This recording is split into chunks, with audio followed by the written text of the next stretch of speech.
Channel of Vadodara. શહેર ભાજપ દ્વારા circuit house ખાતે એક પત્રકાર પરિષદનું આયોજન કરવામાં આવ્યું હતું। દેશના વડાપ્રધાન નરેન્દ્રભાઈ મોદી દ્વારા આગામી લોકસભાની ચૂંટણી 2024ના અનુસંધાને 4 રાજ્યોના રાખવામાં આવેલ આદિવાસી મહાસંમેલનના સંદર્ભે વડોદરામાં થનારા સંમેલનના અનુસંધાનમાં પત્રકાર પરિષદનું આયોજન સર્કિટ હાઉસ ખાતે કરવામાં આવ્યું હતું, જેમાં ભાજપ રાષ્ટ્રીય મહાસચિવ ડોક્ટર રાધા મોહનદાસ અગ્રવાલજીએ ઉપસ્થિત રહીને કાર્યક્રમ અંગેની જરૂરી માહિતી પૂરી પાડી હતી। નોંધનીય છે કે ગુજરાત, મહારાષ્ટ્ર, મધ્યપ્રદેશ, રાજસ્થાન જેવા 4 રાજ્યોમાં મહાસંમેલન યોજાનાર છે। પત્રકાર પરિષદમાં પૂર્વ ગૃહમંત્રી ગોરધન ઝડફિયા, સાંસદ રંજનબેન ભટ્ટ, શહેર ભાજપ મહામંત્રી સત્યન ગુલાબકર, ચિરાગ સેવક સહિત શહેર જિલ્લાના ભાજપના હોદ્દેદારો ઉપસ્થિત રહ્યા હતા। ये योजना 70 सालों में 75 सालों में पहली बार हमारे साथ आदिवासी मोर्चाना पदाधिकारी तेओનું પણ સ્વાગત છે। આજના પત્રકાર જાતિ સ્વાગત છે। આદિવાસી મોરચાના પ્રદેશ અધ્યક્ષ શ્રી અર્જુનભાઈ ચૌધરીનું પણ સ્વાગત છે।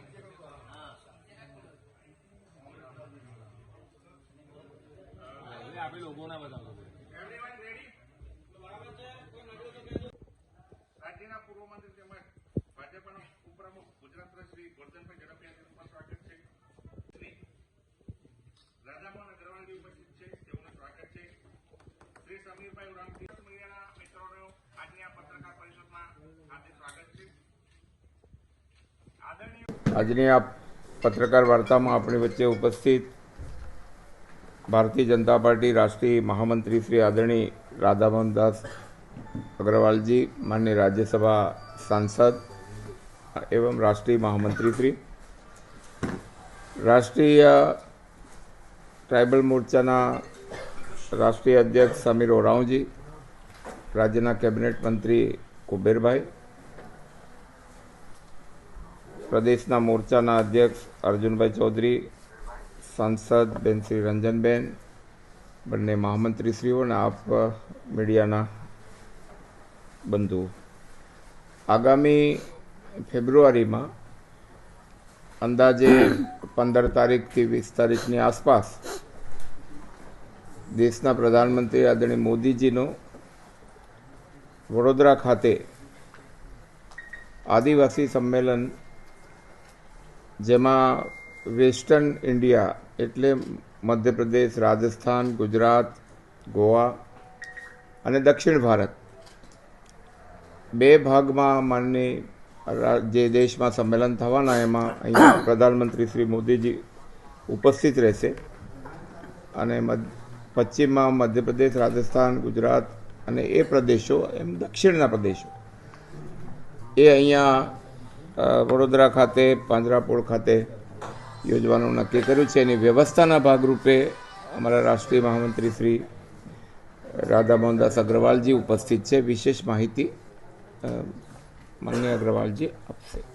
आज गुजरात में पत्रकार वार्ता करते हुए मुझे बहुत खुशी हो रही है, क्योंकि पूरा देश गुजरात का आभारी है। गुजरात ने इस देश को एक ऐसा प्रधानमंत्री दिया है जो सिर्फ भारत के इतिहास में नहीं बल्कि पूरी दुनिया के इतिहास में अपना एक अलग स्थान बना चुका है। हम उत्तर प्रदेश के लोग हैं, मैं बेसिकली उत्तर प्रदेश से आता हूं और मैं आभारी हूं गुजरात प्रदेश के लोगों का, जिन्होंने अपने इतने लोकप्रिय जननेता को हमारे उत्तर प्रदेश में सांसद बना करके हमें यह गर्व कहने का एहसास दिया है कि नरेंद्र मोदी जी सिर्फ गुजरात के नहीं, उत्तर प्रदेश के भी उतने ही हैं। आज हम लोगों का आना एक विशिष्ट उद्देश्य से हुआ है। पिछले 10 सालों में हमारी सरकार ने माननीय नरेंद्र मोदी जी के नेतृत्व में आदिवासी समाज के कल्याण के लिए जो कुछ भी किया है वो पिछले 65 सालों में उसके पहले कभी नहीं हुआ था।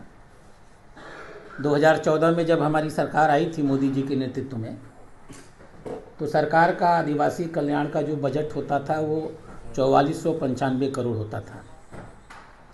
और आज हम गर्व के साथ कह सकते हैं पिछला बजट जो माननीय मोदी जी के नेतृत्व में प्रस्तुत हुआ, हमने उसे बढ़ा करके 3 गुना बढ़ा करके 12,464 करोड़ रुपए का बजट आदिवासी समाज की बेहतरी के लिए दिया था।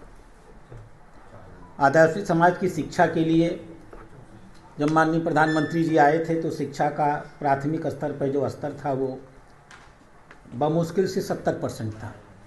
और आज हम गर्व के साथ कह सकते हैं देश में 98% ऐसे आदिवासी बच्चे हैं जिन्होंने कम से कम कक्षा 8 तक की पढ़ाई की है।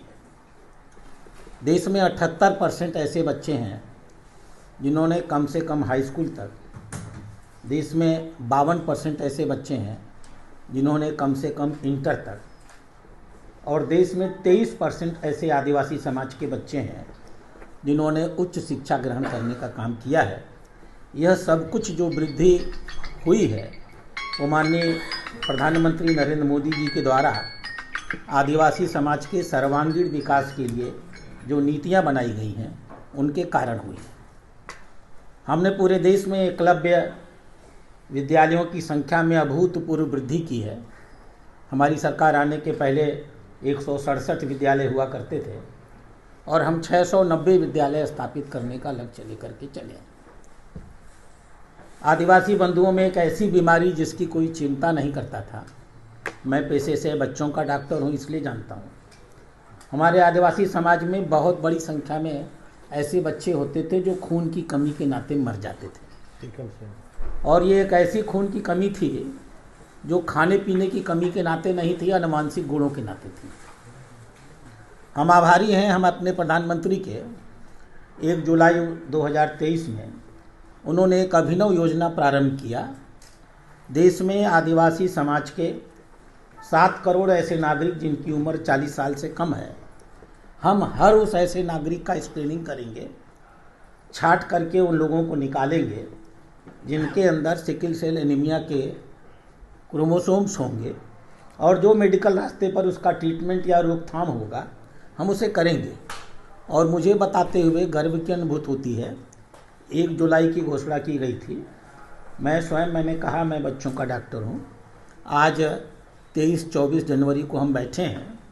7 करोड़ में से 58 लाख जनजाति नागरिकों का स्क्रीनिंग हमारे के द्वारा किया जा चुका, और हम बहुत 3 साल के अंदर इस संपूर्ण लक्ष्य को प्राप्त करने वाले हैं। समाज की बेहतरी के लिए माननीय प्रधानमंत्री ने विशेष रूप से आदिवासी महिलाओं की बेहतरी के लिए आदिवासी महिला सशक्तिकरण योजना चला करके 4% के ब्याज पर उनको ऋण दिया था। आदिवासी शिक्षा ऋण योजना चला करके 6% पे दिया था, और आदिवासी बहनें जो सेल्फ हेल्प ग्रुप बना के काम करना चाहती थी उनको भी 6% पे ऋण देने का काम किया था। और हमारे प्रधानमंत्री की सोच की एक गहराई है। हम जिस पंडित दीनदयाल उपाध्याय के अंत्योदय योजना की चर्चा करते हैं, जहाँ तक नजरें किसी की नहीं गई, माननीय प्रधानमंत्री ने चिन्हित किया इस देश में 75 ऐसी आदिवासी कम्युनिटीज़ हैं जो 220 जिलों में फैली हुई हैं। तकरीबन 22,000 गाँव में जिनका स्थान है। कहीं उनकी संख्या एक गांव में 15 है, कहीं 25 है, कहीं 10-10 घर हैं। माननीय प्रधानमंत्री ने कहा ऐसे हर नागरिक को, आदिवासी बंधु को, चाहे वो कितना भी छिटका हो और कितना भी अकेला रहता हो, हम किसी को भी संसाधन और सुविधा के अभाव में जीने नहीं देंगे। और उन्होंने पिछले बजट में 15,000 करोड़ रुपए की पर्टिकुलरली वनरेबल ट्राइबल ग्रुप की बेहतरी के लिए एक योजना घोषित की। खूबसूरती यह है कि यह योजना 75 सालों में पहली बार कोई सरकार लेकर के आई थी।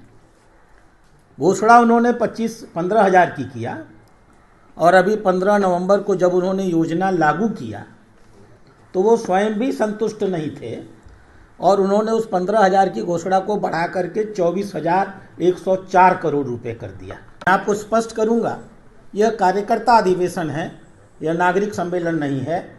देश को 2 हिस्सों में बांट करके एक सम्मेलन हम लोग झारखंड में और एक सम्मेलन हम लोग बड़ौदा में करने जा रहे हैं, जिसमें भारतीय जनता पार्टी के सिर्फ मंडल स्तर के कार्यकर्ता, हम उनसे नीचे के कार्यकर्ताओं को बुला भी नहीं रहे हैं। इतनी बड़ी संख्या में वो संख्या है। आज हमारी पहुंच आदिवासी समाज के बीच में इतनी अधिक हो चुकी है कि हम अगर सबको बुलाएंगे तो वो पूरी की तरह एक भीड़ हो जाएगी। मंडल स्तर तक के कार्यकर्ताओं को हम बड़ौदा में इकट्ठा कर रहे हैं। जिन प्रांतों का नाम आपने चर्चा किया, मध्य प्रदेश से लेकर सुदूर केरल तक के, यह सम्मेलन हम लोगों ने स्थल फाइनल किया है आज देख करके। फरवरी के तीसरे हफ्ता में ये कार्यक्रम आयोजित होगा। मुझे खुशी है ये कहते हुए कि माननीय प्रधानमंत्री गुजरात से उत्तर प्रदेश गए हैं, लेकिन उनके दिल में आज भी आप लोगों से जलन होती है, आज भी गुजरात ही बसता है। और जब उनसे कहा गया कि आप किस सम्मेलन में चलेंगे, तो उन्होंने कहा कि मैं अपनी बदोदड़ा में सम्मेलन करने जाऊंगा। मैं इसी तैयारी के लिए, माननीय अध्यक्ष जी हमारे बीच में हैं, संगठनात्मक तैयारियों के बारे में आप थोड़ा विस्तार से बताएं। टेंटेटिव तिथि ऐसे तय हुआ है जैसा कि महामंत्री जी ने बतलाया, ये 15 से लेकर के 20 के बीच में 17-18 ऐसे ही कुछ तिथि तय हो जाएगा, बहुत ही जल्दी तय हो जाएगा। लेकिन ये बड़ा सम्मेलन है, इसके लिए हमें तैयारी करना है। तो आज हम सब लोग यहाँ पर बैठक करने वाले हैं। हमारे जो है महाराष्ट्र, गुजरात, मध्य प्रदेश, राजस्थान, ऐसे प्रदेश के अध्यक्ष और इन क्षेत्रों से हमारे मोर्चा के राष्ट्रीय जो पदाधिकारी हैं, ऐसे प्रमुख लोग यहाँ पर बैठ करके हम जो है पूरे इस प्रदेश से और हमारे जो है पड़ोसी प्रदेश से कितनी संख्या में हमारे कार्यकर्ता यहाँ पर आएंगे, हमारा कितना मंडल है, कितना जो है जिला है, उसके हिसाब से हम कितने लोगों की संख्या यहाँ पर लाने की योजना करेंगे, इसका पूरा रचनात्मक तरीके से योजना बनेगा। हम व्यवस्थित कार्यक्रम करेंगे। हमारे जो है गांव से जो है मंडल स्तर के जनजाति कार्यकर्ता आएंगे, उनको लगना चाहिए कि माननीय मोदी जी से मिलने के लिए आए हैं। इसी के साथ साथ जो है हमारे गांव में जो है ट्रेडिशनल हेडमैन होते हैं, समाजपति लोग होते हैं, समाज के प्रमुख लोग होते हैं, ऐसे लोगों का भी हम सूची बनाएंगे, उनको भी इस कार्यक्रम में लाएंगे और अपने माननीय पंत प्रधान आदरणीय नरेंद्र भाई मोदी जी के साथ सभा समाप्ति के बाद हम कैसे उन लोगों के साथ एक साथ चाय पी करके हम उनको एक आपस में संवाद करने का एक कार्यक्रम हम लोग रखने का विचार कर रहे हैं। इसी के साथ हम जो है अपनी बैठक की तैयारी में हम करेंगे, लेकिन इतने लोग जो है दूर से आएंगे, एक दिन पहले आएंगे, कहाँ रहेंगे, उनकी व्यवस्थाएं कैसे बनाई जाएगी, उनका पार्किंग कहाँ होगा, आवास कहाँ होगा, भोजन की व्यवस्था कैसे होगा, ऐसे सारे बातों की चर्चा करने के लिए हम सारे लोग यहाँ पर अभी बैठक में रहने वाले हैं। और निश्चित रूप से आज के बाद में इस बड़े कार्यक्रम का तैयारी प्रारंभ हो जाएगा और जैसे जैसे पहुंचता है आप लोगों के माध्यम से भी हम ये बता सकते हैं कि इस क्षेत्र के लिए जो हम यहाँ एक बड़ा सम्मेलन कर रहे हैं। इस सम्मेलन में हमारे देश के इतने प्रांतों से, इतने जिला से, इतने मंडल से, हमारा इतना लोग जनजाति भाई इस कार्यक्रम में शामिल होने के लिए आ रहे हैं। सारा आंकड़ा भी आप लोगों को हम लोग बताएंगे। उसे यह बड़ा कार्यक्रम हो रहा है। लोकतंत्र के चौथे स्तंभ आप हैं। एक आजादी के बाद जो है जनजातियों के लिए जो ऐसा कभी भी विचार नहीं होता था, ये विचार ही नहीं बल्कि योजना होकर के जमीन में जो है इम्प्लीमेंट होने का काम हो रहा है। जिस प्रकार से जो जनमन योजना जो अभी हमारे देश के यशस्वी प्रधानमंत्री जी ने 15 नवंबर को प्रारंभ किया, ये देश के लिए विकास का जो मापदंड होता है, ये मापदंड इस प्रकार से था कि वहां हमारे गांव जंगलों में रहने वाले लोग उस मापदंड को पूरा ही नहीं कर पाते थे, जिसके लिए वहां ना रोड बनता था, ना पानी जाता था, ना विद्यालय था और ही ना बाकी चीजें था। इन सारे चीजों को जो है पूरा समाप्त करके हमारा यह योजना बना है ताकि वहां सभी प्रकार का विकास का काम हो। प्रधानमंत्री आदि आदर्श ग्राम योजना 275(1) के अंतर्गत जो प्रोविजन है, वो प्रोविजन भी कहीं नहीं पहुंच पाता था। ये सारे चीजें जनजाति गांव में जो वहां पर पहुंचे, इसके लिए भी यह योजना चलाई गई है। तो ये हमारे लोग कैसे इन बातों को समझते हुए लाभ ले सकते हैं, इन सम्मेलनों से यह हमारे लोगों को जानकारी होगी। दूसरा, देश भर में 1 लाख गांव में हम जो है गांव संपर्क और चौपाल लगाने वाले हैं। उसमें जो है हर प्रदेश में हम कितना गांव हम संपर्क करेंगे, इसकी भी तैयारी हम करेंगे कि कितना इस गुजरात प्रदेश में, महाराष्ट्र में, राजस्थान में, मध्य प्रदेश में, इधर के लिए हम एक एक प्रदेश में कितना गांव हम संपर्क करेंगे, उसकी भी योजना हम बनाने वाले हैं ताकि वहां जाकर के हम पूरे चौपाल में पूरी बातों को हम बताने वाले हैं। और उनके द्वारा जो अपेक्षा है, आकांक्षा है, उन बातों को भी हम उस चौपाल में जा करके समझने का प्रयास करेंगे, ताकि उसके अनुकूल बाकी चीजों पर हम विचार कर सकते हैं।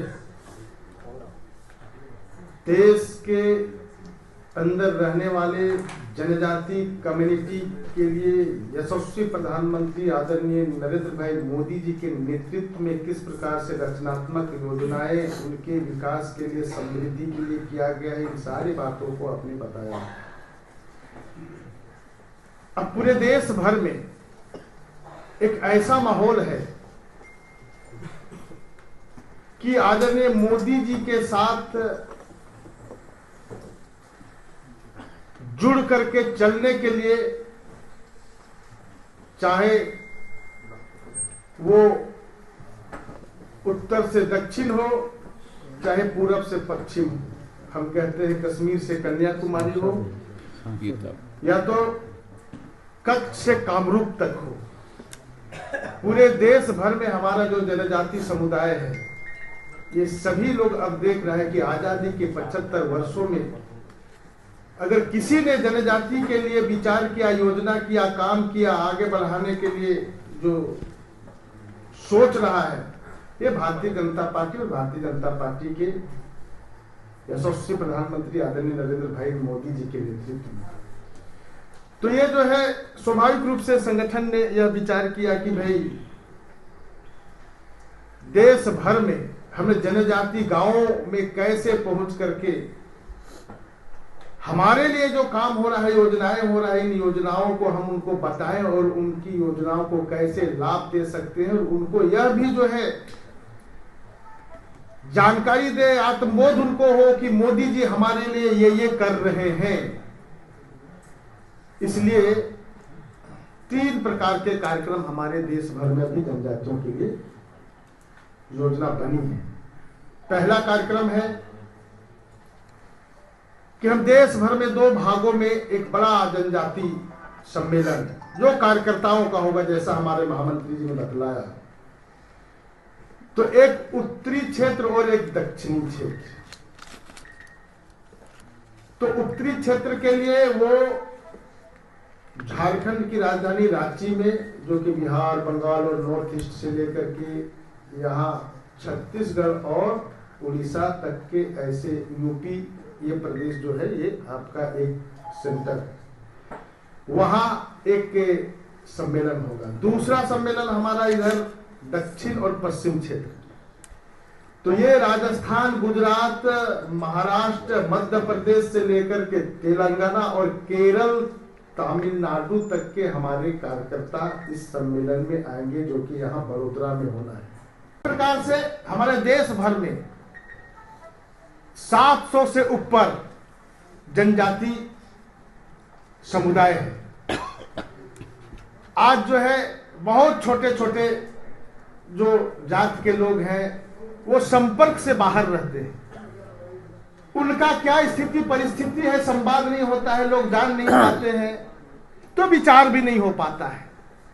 इसलिए हमारे देश के यशस्वी प्रधानमंत्री आदरणीय नरेंद्र भाई मोदी जी ने कहा है कि हम समाज के निचले स्तर के लोगों को भी हम संपर्क करके उनके सारी चीजों के लिए चिंता करना चाहिए। तो हम जो है इतने समुदाय के लिए देश भर में हम 10,000 स्थानों पर हम एक जाति समाज सम्मेलन भी करने वाले हैं। हम उदाहरण के लिए अगर यहाँ बात करते हैं राजस्थान और गुजरात की, तो कहीं भील है, कहीं मीना है, कहीं और कहीं बसावा है, कहीं पटेल है, ऐसे कई जाति हैं। तो इस जाति के आधार पर हम जो है उन जिलाओं में हम सम्मेलन करने के लिए योजना बनाए हुए हैं। तो ये भी हम पूरे देश भर में कितना 10,000 में एक जिलाओं में कितना जिला कितने जातियों का सम्मेलन करेंगे, यह भी हम इस बैठक में योजना करने वाले हैं। और इस प्रकार से हम देश के एक एक गांव में एक एक जाति के साथ हम जो है संपर्क, संबंध और संवाद करते हुए आज जो है देश के यशस्वी प्रधानमंत्री ने जिस प्रकार से सबका साथ, सबका विकास, सबका विश्वास और सबका प्रयास का जो नारा दे करके आत्मनिर्भर भारत, बनाने के लिए आगे बढ़े हैं। इस दिशा में हम भी जनजाति समुदाय के लोग उनके यात्रा में कदम से कदम बढ़ा करके आगे चलने के लिए हम लोग तैयार होते हुए आगे बढ़ने का इस प्रकार से कार्यक्रमों के माध्यम से करने वाले हैं। इसलिए यही आज हम आप सबों के बीच में हम इन बातों की जानकारी देना चाह रहे थे। बहुत बहुत धन्यवाद।